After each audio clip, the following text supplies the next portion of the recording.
来看中共的民调显示，讲国民党侯友宜最近的支持度已经达到无到18%咯，是排第3名。小听过台面的国民党立委陈玉珍就建议讲，会当甲上低门槛设立15%。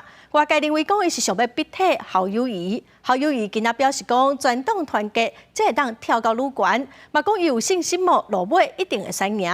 民进党的赖清德今仔是抛出荷包客家粽的影片。另外，民众党的郭文德最近是主张讲要重启服务。比赛一定要赢，对不对？新北市长侯友宜5日节出席量竞赛，喊声勉励选手。不过，中共民调显示，侯友宜最近支持度落到17.93%，排名第3。今晚也有挺贵派南亚立委陈玉珍建议，中央应该比较当年洪秀柱参选，设定方针条款，底限设定15%。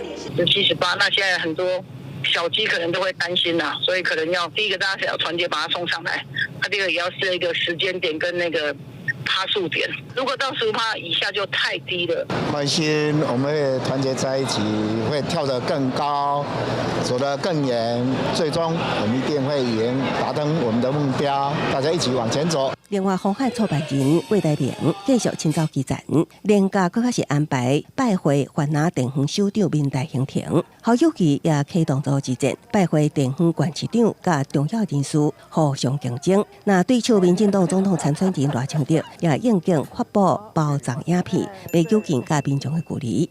用行动证明很好吃，好吃对。他嘎反走，动口吃，还炒。那民众党总统参选人郭文德是淡出中客服务，侯友宜是个批评郭文德定讲的，到后壁都无结果，家己是实话实讲。总统选战渐渐被弱化，那绿白那是伫空中交手，各自也有关选情。记者综合报道。